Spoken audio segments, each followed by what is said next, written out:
হিন্দু মুসলমান আর মিলিয়া পাওলা গানার মুর্শিদি গাইতা হচ্ছে আগে কি শুনে তোর দিন কাটাইতাম।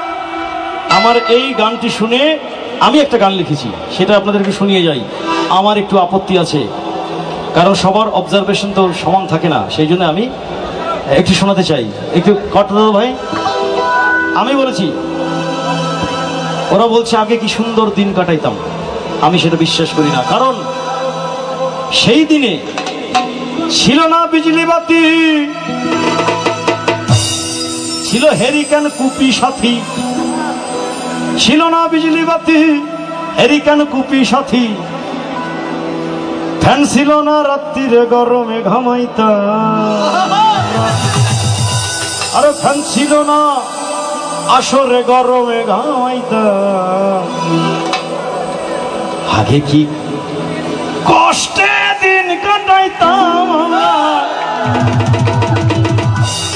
আগে কি কষ্টে দিন কাটাইতাম, আগে কি কষ্টে দিন কাটাইতাম, আগে কি কষ্টে দিন কাটাইতাম। ছিল না বিজলি বাতি হেরিকেন কুপি সাথী, ছিল না বিজলি বাতি হেরিকেন কুপি সাথী, ফ্যান ছিল না রাত্রিরে গরমে ঘামাইতাম, ফ্যান ছিল না আসরে গরমে ঘামাইতাম। আগে কি কষ্টে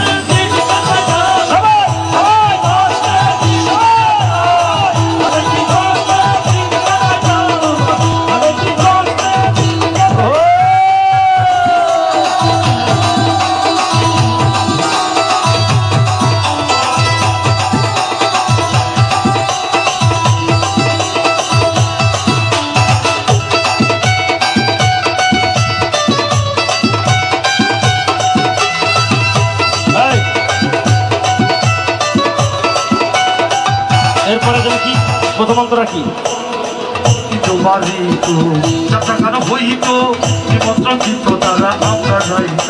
হিন্দু বাড়িতে যাত্রা গান হয়তো, শুধু হিন্দু বাড়িতে হয়তো, মুসলমানরা গান শুনতো না। হ্যাঁ, মুসলমান বাড়িতে বিচার গান হইতো, আমাদেরকে গান শুনিতে যাইতে তারা।